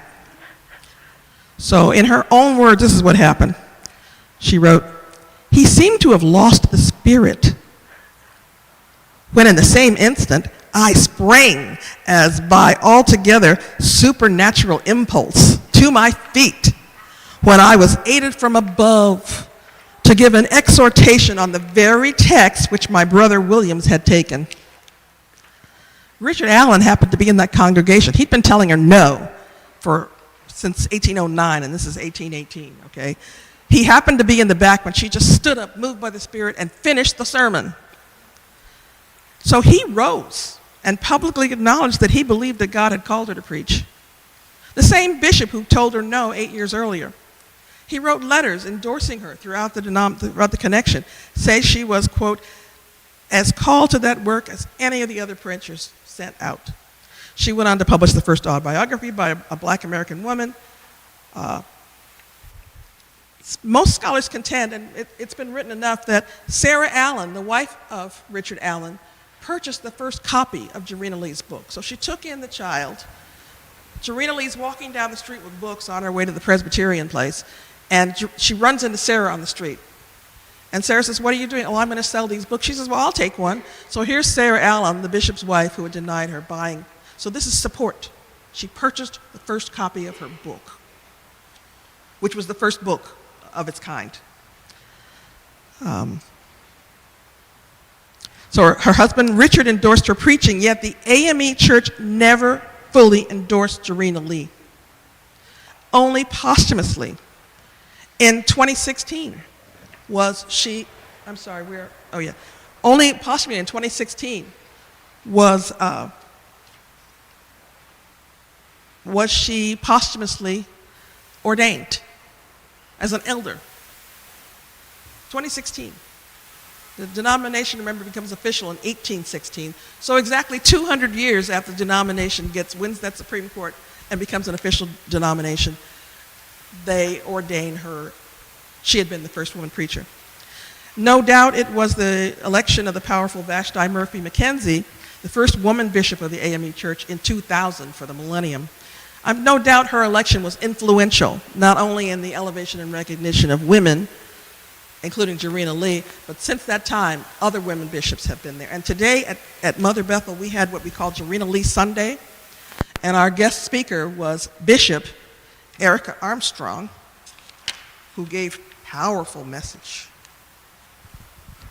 I can send this around. Who gave a powerful message and really impressed all of us with her preaching, but there was no difference between her and a man. And so the fact that we've had women bishops is really important to us. Jarena Lee went on to speak at revivals and with Bishop Allen at abolitionist conferences in New York, New Jersey, and Philadelphia, but remember, she was never ordained. So the last slide is at the end. Yeah. Thanks for your patience, everybody. Absolutely. It has images of Flora, Sarah. Flora we don't have a real picture of her, but what we have is silhouettes of the time, of the period. And this silhouette looks like it could have been Flora with the curly hair. Sarah Allen, Jarena Lee, and our current pastor, Reverend Carolyn C. Cavaness, who's been there a year at Mother Bethel. She is the first woman ever appointed to be the pastor Great picture. of Mother Bethel Church, the first independent black church in America. So in 238 years, Jarena Lee stands up and makes herself a preacher in 1818. Carolyn Cavas is appointed in 2024. So Flora, Sarah, Jarena, today Reverend Carolyn C. Cavanes, the 53rd pastor of Mother Bethel AME Church, and the first woman. These four women never all occupied the same moment in time or place, but they occupy the same chain, a chain of sisterhood. Flora co-signed the deed, Sarah kept the rent books, sewed the clothes, sheltered the freedom seekers, raised the children, organized the women, and held Jarena's son while she preached. Jarena took the gospel on the road. You know, she went 2,355 miles on foot in 1 year. Remember, she wasn't allowed to preach in the church. As a circuit preacher, 2,335 miles on foot in 1 year.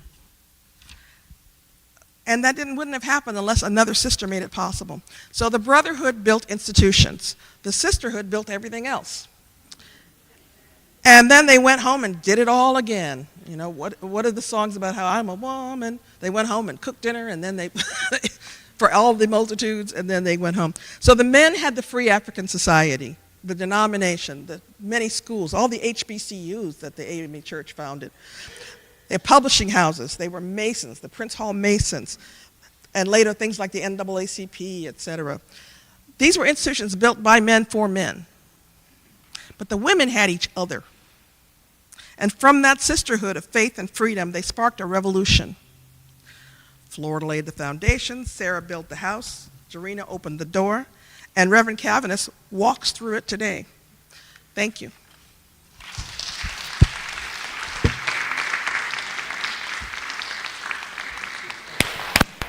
Thank you so much. Thank you.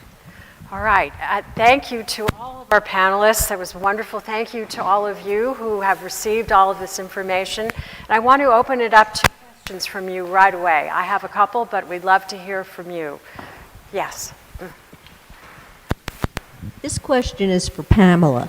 Pamela, when they had the Great Walkout, was this something that was covered in the papers in Philadelphia? I mean, all of these things were pretty significant events that we've heard about today. Was it ever covered in the press? That's a good question. Where's the minister of St. George's? Here, Who's the Pastor St. Bill. George's historian? You are. Okay, I'm sorry. Okay, this lady's raising her hand. Yeah, The please question talk is, about it. Was the Great Walkout covered in the newspaper? You Thank know, you. when they had the gathering of the two churches? Yes. Yes. I don't know. I don't have any information on I that. can answer. Taylor? Yeah. So it was never in the papers. Actually, this is the first time I ever heard an official date of the walkout. It is pretty debated. I know that a historian from St. Thomas, his name is Art, he came here a while ago to do research into when the walkout could have possibly happened. So St. Thomas and their historians believe that it happened between 1791 and 1792. But they never published these in the paper. And I do know that there was many different beliefs on when the walkout could have happened. No. What was the question? Yeah, was it in the newspaper? Was it That covered in the newspaper? Oh, Yes. no, it was yes. not. Okay. We'll get you. It is still a part of the Episcopal Church. It's not what AME became, which is a specific denomination with how many million members around the world and how many churches. And Richard Allen actually wrote in his autobiography that maybe the guy from St. Thomas hasn't read exactly the Absolutely. date. And we celebrate it every year. AME churches around the world celebrate it. We call it Liberation Sunday. And we celebrate it as the third Sunday of November. So it rotates from year to year. But we celebrate it. There's a procession at Mother Bethel down to that crypt, the marble crypt. And it's a big deal for us because, again, it was the very first nonviolent protest against segregation hundreds of years before you had a civil rights movement. And it resulted in the idea of self-determination and self-sufficiency and self-rule and self-management. So it was a really significant date. It wasn't just a day. And for the AME Church, it was extremely significant, maybe more so than for St. Thomas. Yeah. Clarification though, did you use the term balcony, that they came from the balcony? That was called a gallery. Gallery. Okay, that's where we have the little X up here, because date-wise, because the 1787, the gallery was not here. That was put in about 1790, 91, in that range. So that's why we changed the way we presented we have a time traveler every year, and we teach youth that. So now we moved it to the lower level. Yes, okay. So I know we've modified it to try to be accurate. So I'd be interested just to how we can sort of, I like to tell the true facts and not to have, yes. I know, yes, yes. And it maybe Richard Allen was wrong about the Yeah, date yeah. it was wrong about the church. Right. Richard and Absalom wrote this book and described what happened. So maybe they're wrong. Well, it raises a very good, I'm going to go right back to the audience because I see that here you are, my dear. I've been doing a lot of research on Richard Allen, and I was the one who found the deed in, yes, yeah. So I've been working with, no, it's the 1791 deed for the property. Yes, well, it was all given to the church at a time when I wrote a whole document on it for Acton Ocean Shade. They were working with the church at the time. I'll make sure you get it. It's in a notebook. Smithsonian has the deed to the burying ground. I'm serious, Reverend Evans is going crazy trying to find that document. Well, tell her I have it. She knows me. Excellent. But I have the critical thing about the construction of the church is that this was built. What you're in now was built in 1837, completed in 1837. So this was not here when Richard Allen was here. So the piece of what the Society of Methodists purchased was the walls, was the ceiling, all the exterior brickwork that's there now is part of that 1763 construction. When they redid the church, they moved the staircase up to the second, added a staircase to the second floor. They dug out a basement and they raised the windows. So there's a diagram that is perhaps not available now, but there's a whole diagram that comes with a report I did that shows the befores and after. Well, wonderful. We can share that with you. But the date of 1787 in particular was in one of the, it was the policy and the writings that Allen did with Mr. Tapisco that said in the fall of 1787, we were treated with just indiscretion at St. George. He doesn't say St. George's. We were moved by the Methodists out of our, I mean, it's all there in the preface. So that's the date that identifies really in writing, but it's not in his autobiography. It's not there. And so you just have to believe that. So wonderful that you will connect and more history will be uncovered together. I have a question and a thank you. My thank you is for you, Carol, for digitizing the church records and so many of Christ Church's records. I use them constantly, and I think they're a hidden gem. I think they're fantastic, and it must have taken a village and a city because what a job. So thank you for amazing archival online records. Oh, thank you so much. And just let me, for anyone who doesn't know the site, it's philadelphiacongregations.org. And we started with 11 congregations. I think we're up to 17. And there are more than 141,000 pages online.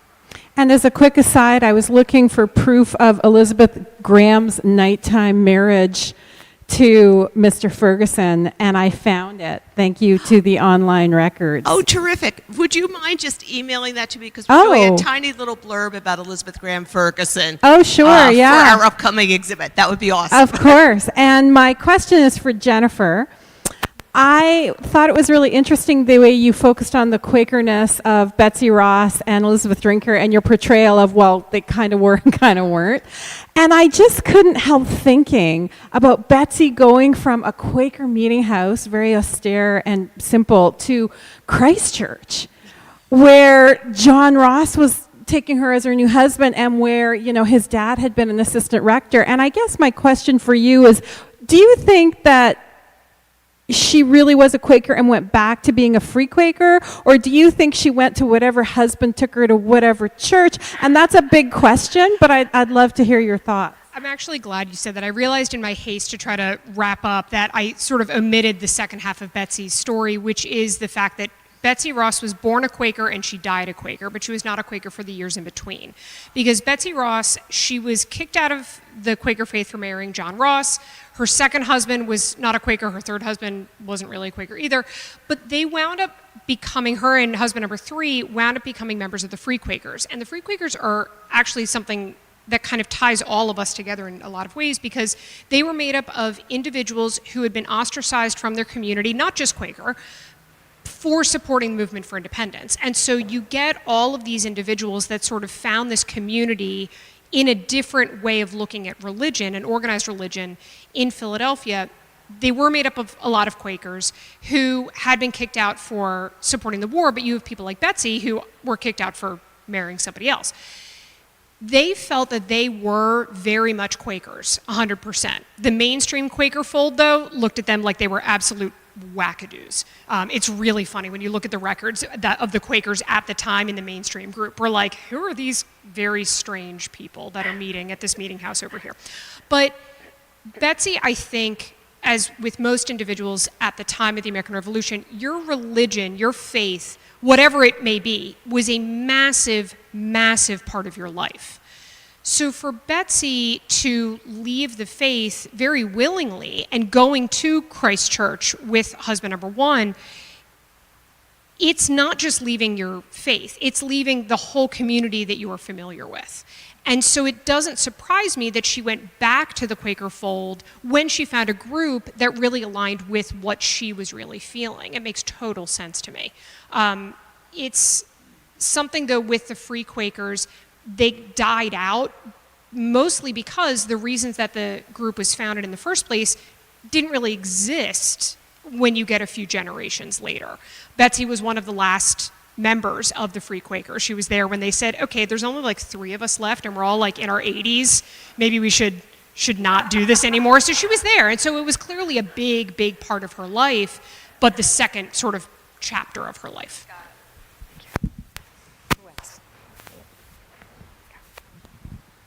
This question is for Pamela. You mentioned that the Free African Society purchased the freedom of Flora Allen. No, the Pennsylvania Abolitionists. Oh, the Pennsylvania Society, Abolition. the Okay. PAS, yes. Can you talk about like how that came about? I mean, why did they do that? They You know? did that for people. That's part of what I mean, they how, did. like, A how white did? her? Yeah, I mean, how did she get in touch with them? Like, how did that relationship get established? I don't know. Don't know enough to know the inner workings. This one kind of, this is a validation sort of what Judy was talking about. My ex-husband is Brazilian, and according to the family, the ancestors fled the Inquisition from Spain, went to the Netherlands. The Dutch West India Company transported the 3 brothers to, well, what I heard was 1 to Brazil and 2 to New York, and the first rabbi of New York City is buried in Chatham Square, and his name is Abraham Lucena, Sephardic. Yeah, well, you know, in some ways I really think that the distinction that is often made between Sephardim and Ashkenazi people is a little bit, it's kind of a misnomer, because in a lot of ways, as you're talking about, people are moving a lot.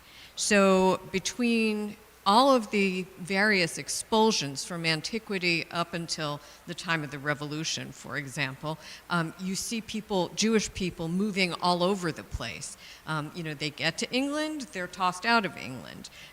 They're in the Iberian Peninsula, they move. And so, all of us in our, Jewish family histories, to the extent we've been able to track this, see a lot of movement from, the Eastern Mediterranean all the way across Europe, all halfway back over to the New World, and all around. So some people are, their last known location might have been the Iberian Peninsula, but it might have been someplace else before then. So what we experience here in Philadelphia is that although the people coming from Brazil who go to New York would be, classified as Sephardim, and that's the ritual the New York synagogue took up, we have a large number of Yiddish-speaking Eastern European, last stop, people coming into Philadelphia who, by today's standard, you would say that they're Ashkenazi Jews. But we don't really know where they were before they were in Eastern Europe. They could have been on the Iberian Peninsula and moved into Eastern Europe from there. So it's a little confusing in that way, but yes, what you're saying makes a lot of sense, and the background of those people definitely is that they moved, a lot of them after the 15th century, the 15th century Inquisition would have moved to Amsterdam, and then a lot of them coming back through the Dutch West India Company. Right. And in fact, that's the saving grace when we get to New York, because Peter Stuyvesant, who was then the governor of New Amsterdam, did not want to allow the Jews to stay and be able to sustain themselves there, but it was the Dutch West India Company that was giving the orders to Stuyvesant and said, they stay. P.S. My children are obtaining their Spanish citizenship because they can go back to that history. Good luck with that. That's been a project that's been a little iffy, but I hope that works.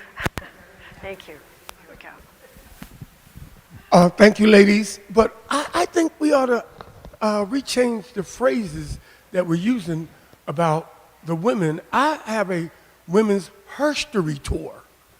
I don't do history talking about women. And, well, according to almost everything that you guys have been saying, these women had to go through trials and tribulations when the religion was actually sexist against these women. But the Bible says everybody's equal under the eyes of God. And that was not applied during this time period for these women. They had to fight to get equal rights to say, I want to be in this religion, and I want other women in this religion to be treated equally, just like the men are. Or like, for example, we have a female Jewish rabbi statue of 1876. What's wrong with that statement? It's right at 5th and Market Street. There were no female Jewish rabbis in 1876. And to me, that sculpture says that in the future, women will have equality in the Jewish religion, which today, we got female Jewish rabbis today throughout the whole community. So the deal is that these women had to really fight in order to be represented in the religion that they believed in, and some of them had to be dragged into religions that they didn't really want to be in because of their husbands. So it was like a very sexist situation against the women who fought for their equality back then. So thank you for this presentation. And what you really did was reinforce a lot of the things that I do. I have a map of women's history all around the city of Philadelphia. It's been published way back in the 1980s. Wow. But the places are still there. I mean, the plaques are there. And the space is still there. So thank you very much, ladies. Thank you, thank you, thank you. Other questions? Yeah. Good afternoon. Thank you for this conversation. I am a member of Mother Bethel, and actually, our pastor, Reverend Carolyn Cavan, is is here and was sitting here, and she also brought some brochures to share. So I wanted to make sure that we did not get out of here before being able to share this information. Thank you. Pastor Cavins? Is she still here? Oh, here she is. Ah, let's just say hello. Here's Pastor Carolyn Cavanis over here, who's the first woman, a pastor at Mother Bethel Church. Welcome.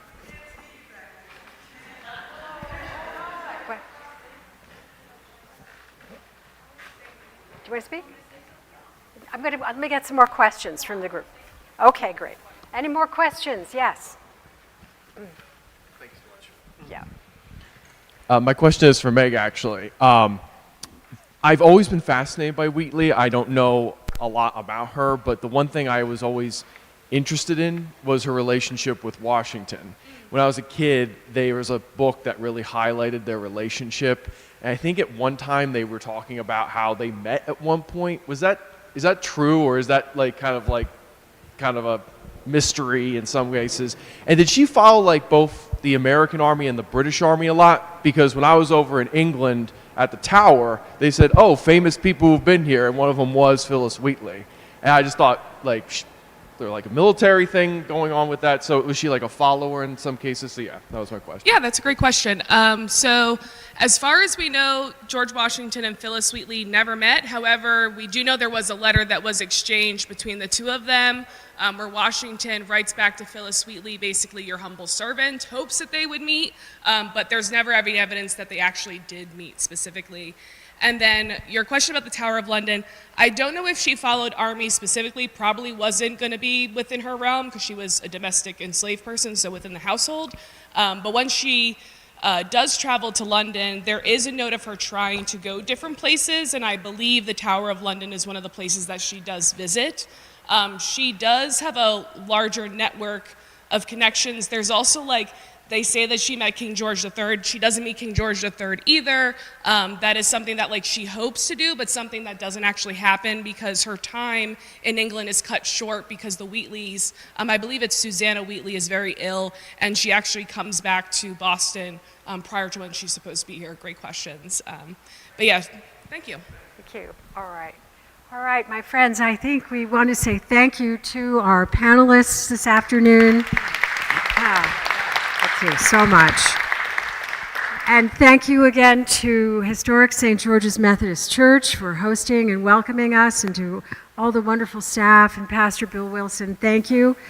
Please join us on April 12th at Old St. Joseph's Church, Sunday at, I believe it is at 2 p.m., and then April 19th at Old Pine Presbyterian Church at 3 p.m. We hope to see you then, and look for information from Interfaith Philadelphia. Thank you all so much. Wonderful. Oh, you're all fantastic. You are such